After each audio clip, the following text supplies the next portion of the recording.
মাকে বলি নাই, অন্যদেরকে দূর কথা, আমার মাকে বলি না যে মা আমার ভাত পাতিল থেকে ভাত নিয়ে যান, ভাত বাড়িতে না খাইও, আর ভোক লাগছে, আমার ভোক লাগছে, আমি পাতিল আছে আল্লাহর রহমত রান্না দিয়ে থাকে আছে, নিজে নিয়ে খেয়ে ফেলি, মারাই তো কষ্ট দেওয়ার দরকার নেই। আবার আপনার ভাবি আপনাকে দিতে হবে খাবার, এটা কেমন কথা? ভাবি খাবার দিতে হবে কেন? আচ্ছা তারপরও দেখেন শরীয়ত কিন্তু কঠিন করে নেই, শরীয়ত কঠিন করে। নেক আমল কাকে বলে? নেক আমল কাকে বলে একজন বলবেন? নেক আমল কাকে বলে? ভালো আমল কি? হ্যাঁ, নেক আমল নামাজ, হ্যাঁ, আর রোজা, যাকাত, আর হ্যাঁ হ্যাঁ কোরআন তিলাওয়াত, আর সহযোগিতা করার। আচ্ছা, মানে যাই বলা হচ্ছে সব হলো করণীয়, যেটা যেটা করা দরকার ওই তালিকায় পেশ করছে সবাই, তাই না? নেক আমল হলো করণীয়টা করা, বর্জনীয়টা বর্জন, দুটা মিলে নেক আমল। যেগুলো করার ওগুলো করতে হবে, যেগুলো ছাড়ার ওগুলো ছাড়তে হবে, তাহলে নেক আমল। করার গুলো করতে থাকলাম, ছাড়ার গুলো একটা ছাড়লাম না, এটা আধা নেক আমল। নেক আমলের অর্ধেক হলো, অর্ধেক হলো। নেক আমল বলা হয় করণীয়টা করা, বর্জনীয়টা বর্জন।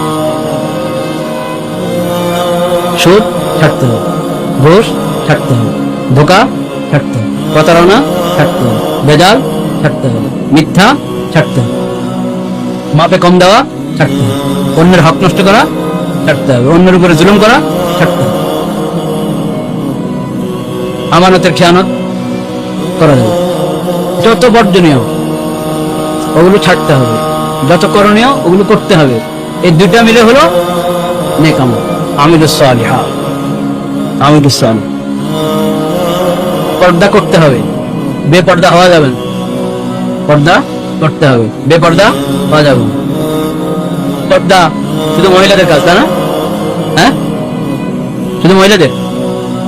সবার, পুরুষের জন্য পর্দা করো, মহিলার জন্য কি পর্দা করো। এটা তো আলেম ওলামার এলাকা, এখানে কথা বলারই দরকার না যে কার কার সঙ্গে পর্দা করতে হবে, বলার দরকার আছে না? আপনারা সব জানেন, সব জানেন। জাতির সাথে পর্দা আছে, জাতির সামনে দেওয়া জায়েজ আছে, ফুফির সামনে দেওয়া জায়েজ আছে, খালার সামনে দেওয়া জায়েজ আছে, মামির সামনে দেওয়া জায়েজ, মামির সামনে দেওয়া যাবে না, জাতির সামনে দেওয়া যাবে। খালা শাশুড়ি যাওয়া যাবে না, শাশুড়ি শুধু একজন, শাশুড়ি কজন? আপনার স্ত্রীর মা, উনি হলেন শাশুড়ি। আর যত বলেন এই শাশুড়ি, এগুলো হলো বাঙালি শাশুড়ি, কিতাব কোরআন এগুলো শাশুড়ি বলে না।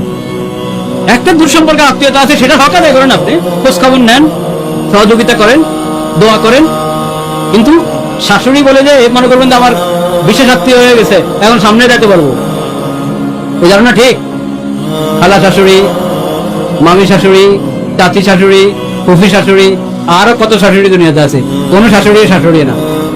পর্দার দিক থেকে কোন শাশুড়ি কিনা শাশুড়ি না, সবার সঙ্গে পর্দা করতে হবে। এরকম ভাবে আপনার স্ত্রীর জন্য শ্বশুরকে, শুধু আপনার বাপ, আপনার বাপ হলো শ্বশুর,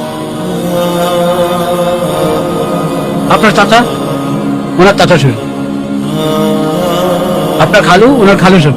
বলেন আমাদের দেশে সবই শ্বশুর, বিশাল তালিকা শ্বশুরের, কিন্তু ওই তালিকা কোনো দাম নেই, পর্দার ক্ষেত্রে কোনো কি নেই। চাচা শ্বশুরের সামনে দেওয়া যাবে না, খালা শাশুড়ি, খালু শাশুড়ির শ্বশুরের সামনে যাওয়া যাবে না, মামা শ্বশুরের সামনে যাওয়া যাবে না, ফুফা শ্বশুর মানে আপনার স্ত্রীর ফুফা, ওনার সামনেও যাওয়া যাবে। দেওয়ার স্ত্রীর জন্য, আপনার স্ত্রীর জন্য বাসুর বলেন আর দেওয়ার বলেন, এসব হলো হাদিসের ভাষায় হলো আল হামহু, আল হামহু। হাদিস শরীফে রাসূল করিম সাল্লাল্লাহু আলাইহি ওয়াসাল্লাম বলেছেন আল হামহু আল মাউতু, আল হামহু আল মাউতু। যে তোমার স্বামীর দিক থেকে যারা তোমার আত্মীয়, মানে তার ভাই, তার বড় ভাই, তার ছোট ভাই, সে বড় ভাই হলে সবাই তো তার ছোট হবে, সে ছোট হলে তার সব বাকি সবাই কি তার বড়। তোমার স্বামীর আপন ভাইরা কেউ তোমার স্ত্রীর জন্য কিনা মাহরম না। তোমার ভাইয়ের চাচাতো ভাই যারা, তোমার ভাইয়ের খালাতো ভাই যারা, তোমার ভাইয়ের মামাতো ভাই, ফুফাতো ভাই, হ্যাঁ, চাচাতো বললো তো হয় না, তো দুইটা চাচাতো জ্যাঠাতো, কেউ আপনার স্ত্রীর জন্য কিনা মাহরাম, সবাই আলহামু, সবাই কি আলহামু হাদিসের ভাষায়। তোমার স্বামীর মাধ্যমে তার যত ছোট বড় ভাই আত্মীয় রয়েছে তোমার, এরা পর্দার আত্মীয় না, এদের সঙ্গে পর্দা করা কি ফরজ, পর্দা করা ফরজ। এদেরকে মৃত্যুর মতো ভয় করো। কিসের মতো? আল হামু আল মাউতু। দেওয়ার আর বাসু এই ধরনের দা আছে, এরা সবাই হলো মৃত্যু, মৃত্যুর মতো বলেন এরা সবাই কি মৃত্যু, মৃত্যুর মতো এভাবে বলা হয়নি, কাল মাউতি বলে না। দেখেন যদি হাদিসের শব্দটা হয়তো আল হামু কাল মাউতি, দেওয়ার বাসুররা মৃত্যুর মতো, হাদিসে বলে না যে মৃত্যুর মতো, বলেছে একবার সাক্ষাৎ মৃত্যু। তুমি মরে যাওয়া যেমন মুসিবত, ঠিক ওরকম মুসিবত যদি তুমি দেওয়ারের সাথে দেখা দাও, মরে যাওয়া যেমন মুসিবত, ঠিক ওরকম মুসিবত যদি বাসুরের সাথে দেখা দাও। এখন যদি আপনার মা, আপনার মা অর্থাৎ আপনার স্ত্রীর শাশুড়ি, উনি যদি সহযোগিতা না করে পর্দা করার জন্য, হবে কি আছে যাস না, কয় না, অসুবিধা কি?